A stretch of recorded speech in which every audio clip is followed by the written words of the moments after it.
Bienvenue sur Bref de Conteur, le podcast où les professionnels du tourisme lèvent le coude pour mieux tendre leur micro. Bonjour à tous et bienvenue dans Bref de Conteur, le podcast 100% tourisme où l'on boit les paroles de nos invités. Sans modération, les professionnels du secteur nous content, nous livrent leurs histoires et leurs analyses autour d'un thème ou d'une grande tendance.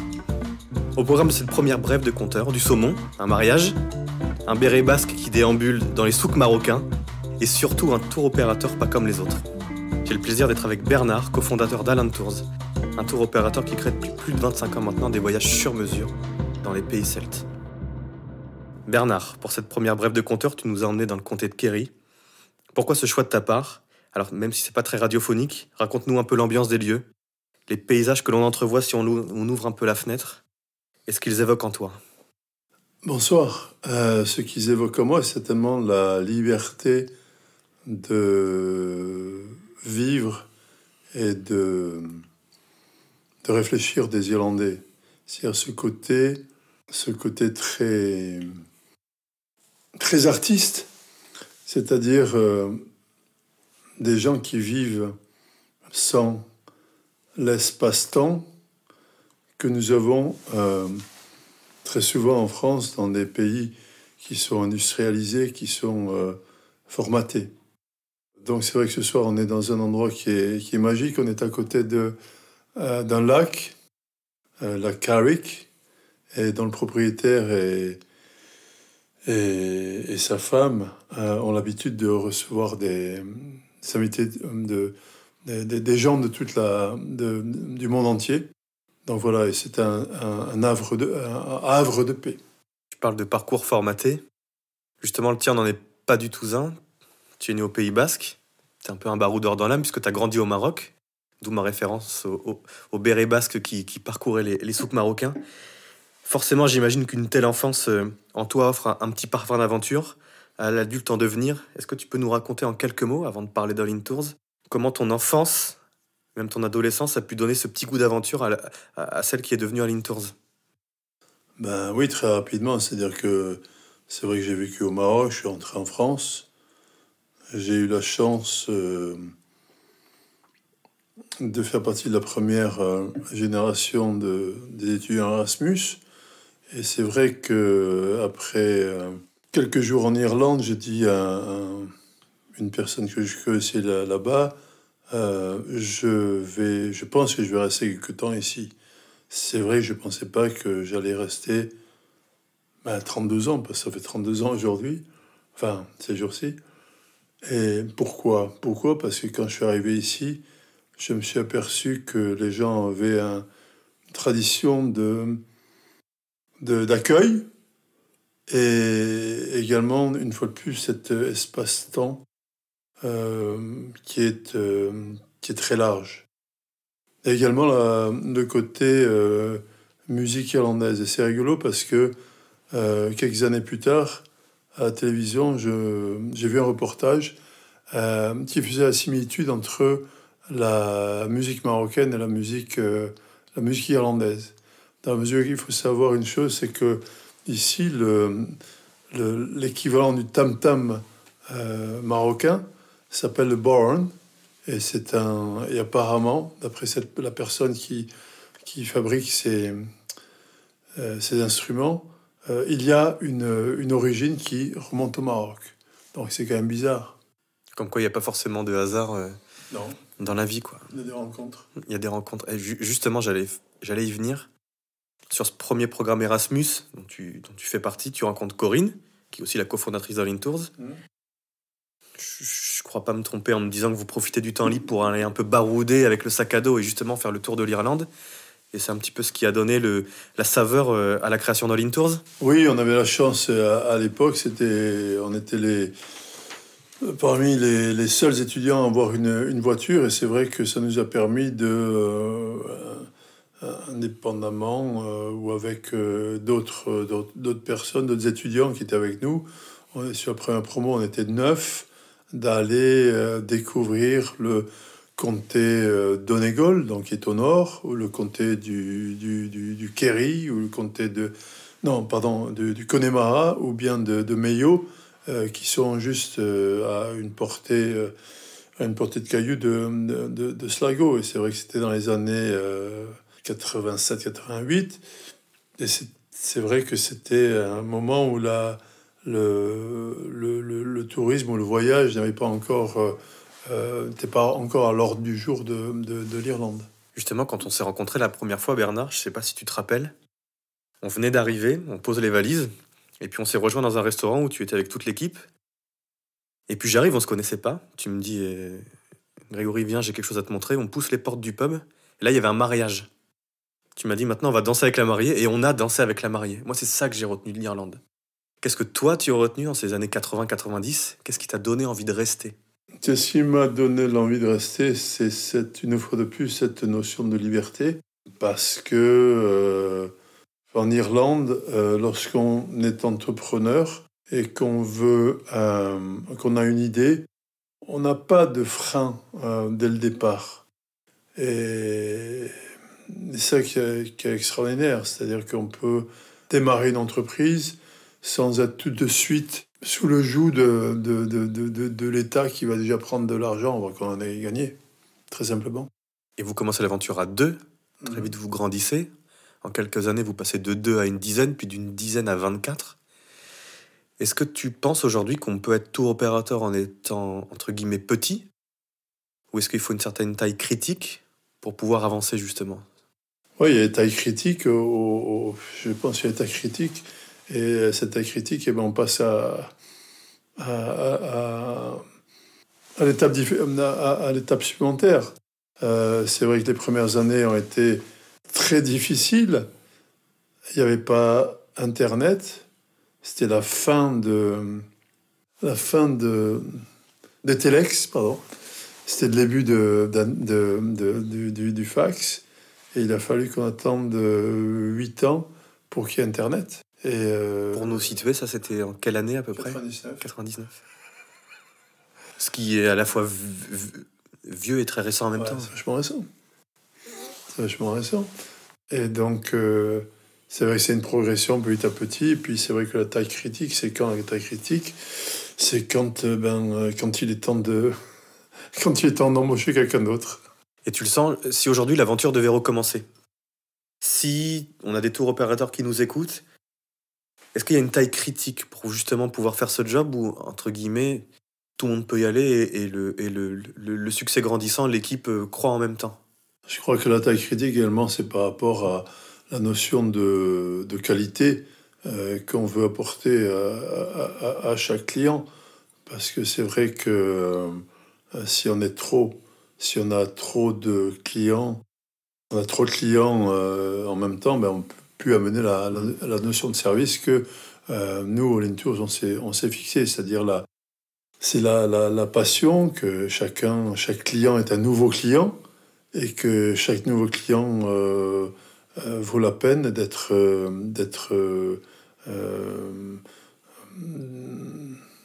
traité. J'aime pas ce terme-là, d'être qu'on s'en occupe autant que dès le premier jour. C'est intéressant ce que tu dis. C'est intéressant pour revenir à ce côté. Alors, moi, ça me paraît lointain, presque inconnu, mais le fax, le téléx, moi qui suis d'une génération Internet et de la recherche facile, le consommateur, j'imagine, 30 ans, 25 ans que tu fais ce métier-là, a beaucoup changé. Tu l'as vu, toi, ce changement s'opérer. Tu as été aussi précurseur dans la création d'un premier site Internet. Comment le consommateur aujourd'hui a changé et comment vous, en tant que tour opérateur, vous répondez à ce changement de mode de consommation, de mode de préparation d'un voyage ? Je ne sais pas si les gens ont changé. Quand on regarde la notion de besoin, peut-être que lorsqu'on a débuté, les gens avaient plus de temps que maintenant, mais ils n'avaient pas les mêmes moyens de communication maintenant. Maintenant, on a énormément de moyens de communication, mais par contre, peut-être notre clientèle a moins de temps. Donc c'est pour ça qu'ils sont à la recherche de services, de qualité, d'être sûrs de ne pas rater leurs vacances. C'est-à-dire des gens qui travaillent à Paris, à Lyon, à Bordeaux, à Marseille, dans toutes les grandes villes, qui certes gagnent bien leur vie, très souvent n'ont pas le temps Et c'est marrant parce qu'en Irlande, on a plein de temps. C'est intéressant ce que tu dis. Et donc, en fait, est-ce que le besoin a changé ? Peut-être légèrement, mais nous, notre mission n'a pas changé. C'est-à-dire, c'est de faire découvrir un pays que nous-mêmes nous avons découvert, que ce soit l'Irlande ou l'Écosse, sur lesquels que l'on propose depuis maintenant 12 ans. Et c'est cette notion d'aller sur le terrain et surtout de proposer des solutions où les gens ne vont pas se tromper. Comme je dis très souvent, un bon conseiller, c'est quelqu'un qui répond à une question qu'on ne lui a pas posée. C'est-à-dire aller au-delà des problématiques qui peuvent y avoir sur le terrain, ou justement des endroits qu'il ne faut pas rater.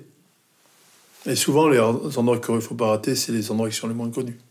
Justement, on a une très forte tendance en ce moment de ces petits chemins de traverse ou d'éviter les sentiers touristiques. On a parcouru, pour la petite anecdote, l'Irlande depuis hier ensemble. Donc on les a vus, ces petits chemins de traverse, ces petits sentiers non touristiques, justement. Est-ce que toi, tu as vu ton pays ici, presque ? Est-ce que tu as vu ton pays accueillir de plus en plus de touristes ? Est-ce que ces chemins de traverse ont changé ? Et comment tu fais, toi, pour justement toujours les avoir en tête et toujours un peu les surprendre, tes voyageurs ? Oui, des personnes de plus en plus. Apparemment, quand on a débuté en 91, il devait y avoir 150 000 Français qui venaient en Irlande. Maintenant, il y en a près de 400 000 ou 500 000. Après, ça dépend si on calcule les gens qui viennent pour un week-end ou qui viennent en déplacement professionnel ou qui viennent pour voir leurs enfants qui font par exemple Erasmus. Après, les chemins de traverse, j'ai pas l'impression qu'ils aient tellement changé parce que malheureusement, la majorité des gens veulent toujours voir ce que les autres veulent. C'est un petit peu comme si on prend Paris. Lorsqu'on va à Paris la première fois ou une seule fois, beaucoup de gens veulent uniquement voir la Tour Eiffel. Donc, qui est un certain... Quoique sur le nombre de personnes, très souvent les gens vont vers là où les autres vont. Et on peut s'apercevoir une chose, par exemple les routes qu'on a prises aujourd'hui, on a rencontré très peu de monde. C'est d'ailleurs la réflexion qu'on s'est faite toute la journée en disant on a croisé très très peu de personnes. Oui, mais j'aurais pu t'emmener dans des endroits où on aurait vu beaucoup plus de personnes. On est allé dans les falaises de Moher, dans le Comté Clair, après les falaises de Moher. On n'est pas allé là-bas parce que je sais très bien que de toute façon là-bas, il y a énormément de personnes. Donc, notre clientèle sont souvent des gens qui veulent voir ce que les autres ne veulent pas voir. Justement, c'est intéressant ce que tu dis. Est-ce que tu penses que les réseaux sociaux ont changé un petit peu, ou même ont renforcé ce que tu viens de dire, c'est-à-dire je veux surtout aller là où les autres vont pour, à mon tour, montrer que j'y suis allé et en quelque sorte influencer mes amis, ou en tout cas avoir un peu cette communication ostentatoire de dire j'ai fait l'Irlande. Oui, c'est vrai qu'il y a beaucoup de gens qui ont besoin de... C'est une réaction certainement très humaine, c'est-à-dire de faire ce que les autres font. Mais moi, j'aime pas faire. J'aime proposer des choses qui sortent de l'ordinaire, parce que c'est vrai que pour moi, je travaille pas dans le tourisme, mais je travaille dans le voyage, et ça a toute la différence. C'est-à-dire c'est là où le contact humain avec les gens qui habitent sur place existe. C'est pas aller voir des musée sur musée et puis rencontrer des gens qui malheureusement sont là pour recevoir le grand public. Il y a le côté interaction, c'est un petit peu comme hier au soir quand tu allais dans un pub qui était complètement paumé, où immédiatement le propriétaire est venu à discuter avec nous, ou bien cet après-midi quand on est allé manger à Lisbonne-Varna, où le propriétaire est venu, nous a discuté, le gars on le connaissait pas, on est arrivé, on a dit bonjour avec un sourire, chose que malheureusement beaucoup de gens ne savent pas faire. Et à partir du moment où on a ce passeport, les portes sont ouvertes. Le passeport sourire. Pour revenir un petit peu à l'aspect marketing des choses et à l'aspect commercial, c'est un petit peu ta casquette principale chez Allen Tours. Il y a eu beaucoup de ventes directes qui aujourd'hui sont un petit peu ombragées par les gros mastodontes qui arrivent, notamment les gens comme Evaneos, comme un peu le booking qu'ont pu connaître les hôteliers en leur temps. Comment toi tu arrives, comment Allen Tours, vous arrivez à faire face avec ces grands partenaires-là, avec ces grandes plateformes? Comment vous faites face avec eux? Comment vous faites face contre eux? Est-ce que tu peux me donner un petit peu tes conseils sur ces points? Oui, on continue à tracer notre sillon. On a commencé, bien sûr, on a amélioré certaines choses, mais on est là un petit peu comme on est là pour utiliser un mot qui est souvent utilisé en Irlande. On n'est pas là pour prêcher, on n'est pas là pour convaincre, mais on est là pour que des gens nous suivent et suivent ce que dans nos périples, dans nos voyages, lorsqu'on va sur la route, c'est pas l'histoire d'aller de A à B en ayant un itinéraire tracé, mais effectivement, des fois en se perdant. Et c'est là souvent qu'on rencontre qu'on voit les plus beaux paysages, ou qu'on rencontre les gens les plus inhabituels. C'est marrant parce que tu as adopté le mode de vie totalement irlandais en disant, j'allais dire Inch'Allah, mais c'est peut-être pas l'expression consacrée. Mais c'est exactement ça. Je veux dire, que ça soit le paysan au Maroc ou le paysan en Irlande, ils ont les mêmes vues. Ils savent qu'ils sont en train ils communient avec la vie, avec la nature. Et puis voilà, la notion de temps pour ces gens-là souvent est la même. Tu nous as parlé de consommateurs. On pense finalement qu'il est très différent d'il y a quelques années, et tu nous dis que, à part ce fameux rapport au temps, finalement, il n'est pas si différent. On a parlé concurrence, où tu nous as parlé de hasard des rencontres, et puis finalement saisir la balle au rebond.